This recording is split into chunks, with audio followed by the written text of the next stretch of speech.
Sa linggong ito ay maayos na natapos ang 3rd Philippine Children Remnant Conference.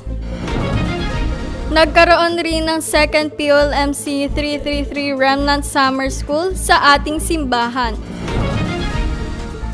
Ang mensaheng ipinahayag mula sa ating pulpit noong nakaraang linggo ay Discover the Eternal Heavenly Mandate, Calling, and Commission mula sa Genesis chapter 12 verse 1 hanggang 3. Magandang araw! Narito ang OLMC News. Ang 3rd Philippine Children Remnant Conference na may temang The Root of Eternity mula sa 2 Timothy chapter 3 verse 14 hanggang 17 ay maayos na natapos sa ating simbahan noong May 12, Martes at May 13, Miyerkules. At ito ay dinaluhan ng 9 na simbahan na may kabuuan na 113 katao. Sa unang araw at schedule ng PCRC ay nakasentro para sa mga teachers. Sa teacher's message, ang guest speaker ay si Reverend Kim Ji Yong, kung saan ipinahayag niya ang 3 mensahe. Ang una ay confirm the reason mula sa Philippians chapter 1 verse 20 hanggang 21. Ang pangalawa ay set up a guidepost mula sa Acts chapter 13 verse 1 hanggang 3. At ang panghuli ay patungkol sa team ministry mula sa 2 Timothy chapter 2 verse 1 hanggang 2. Pagkatapos ay forum at nagkaroon rin ng one-on-one team ministry. Sa ikalawa at huling schedule ng PCRC ay mensahe para sa mga bata at remnant leaders. Sa children message, ang guest speaker ay si Reverend Oh Yong Jun. Sa unang lecture, ipinahayag niya ang mensahe ng Remnant Who Delight in the Word mula sa 2 Timothy chapter 3 verse 16 hanggang 17. At sa huling lecture, ipinahayag niya ang mensahe ng The Protagonist of the 1,000 Bartisans Movement mula sa Isaiah chapter 60 verse 1 hanggang 3. Matapos ibigay ang mga lectures at forum, ipinakita rin ng mga bawat church na kabilang at dumalo ang kanilang mga inihandang body worship at praise presentation. At sa huli ay nagbigay rin ng mensahe si Pastor Grace ng The Philippine Gospel Church.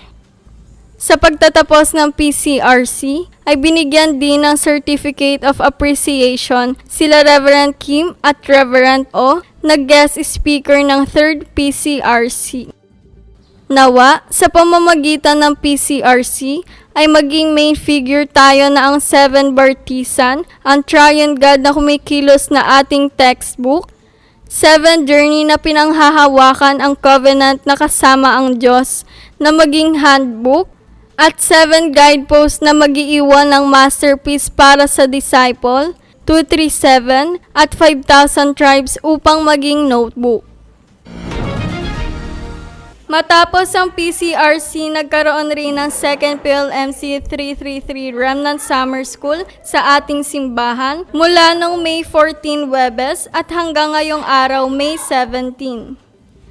Sa unang schedule ng summer school ay muling nagbahagi ng paunang mensahe sila Reverend Kim Ji Yong at Reverend Oh Yong Jun. Ang unang mensahe ay nakasentro sa root yourself on the things of God mula sa Matthew chapter 16 verse 16.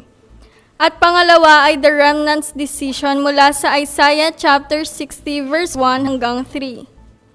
Sa pangalawang araw ay nagbigay ng 4 na lecture sina Pastor Kim Yong Jin at Pastor Choi Tae-yong.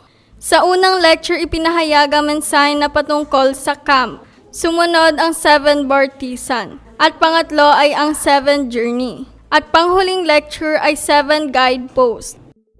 Matapos ibigay at ipahayag ang mga mensahe, ay nagkaroon ng group forum.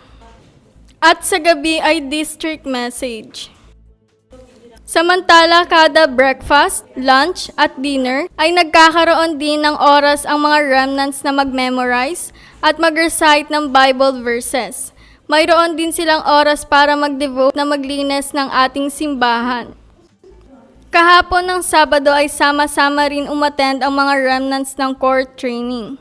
At pagkatapos sa hapon, ay nanood sila ng video message ng The Pilgrim's Progress.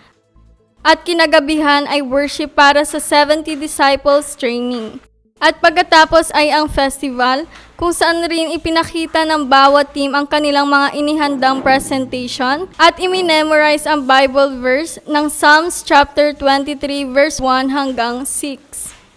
Ang 333 Summer Camp ay magtatapos ngayong araw at mamaya ay magkakaroon ng devotion worship para rito. Nawa sa pamamagitan nito ay tunay na mag-arise ang mga remnants na maging main figure ng 3 concentrations, 3 ages, at 3 summit. Ang mensaheng ipinahayag mula sa ating pulpit noong nakaraang linggo ay Discover the Eternal Heavenly Mandate, Calling, and Commission mula sa Genesis chapter 12 verse 1 hanggang 3. Ipinahayag sa mensahe na bilang mga anak ng Diyos, ay kinakailangan nating madiskubre ang eternal heavenly mandate, calling, and commission na ibinigay ng Diyos sa atin sa loob ng salita at pagsamba habang pinanghahawakan ang tipan. Announcement. Mamalasas ng hapon ay devotion worship para sa 333 Remnant Summer Camp. Sa darating na Martes hanggang Miyerkules, May 19 hanggang May 20 ay Addiction Prevention Minister Concentration Message at ito ay gaganapin sa Dito All Nation Church. Ang registration ay 1,000 pesos. Sa May 21, Huwebes ay Swimming Pool Invitation Evangelism Festival ng ating simbahan. Para sa mga tao may invite at may evangelize, ang kanilang entrance fee ay libre. Sa May 24 hanggang June 5 ay Mindanao Evangelism Camp. Ang registration para sa mga adult ay 5,000 pesos. Sa college ay 4,000 pesos. At 3,000 pesos para sa mga elementary. Kinakailangan na mag-prepare ng mga camp team na sasama mula May 18 hanggang May 23. Sa susunod na buwan mula June 7 hanggang June 21 ay 70 Evangelism Mission Home at 1,000 individual Bartisan Make House Visitation Worship. At sa June 15 hanggang June 16, alas 9 ng umaga ay 237 PRTS Class 2026-2027 A Opening Worship and Message. Nawa, sa linggong ito ay tunay na mapanghawakan natin ang ating mga heavenly mandate, calling, at commission. At dito nagtatapos ang OLMC News. Maraming salamat!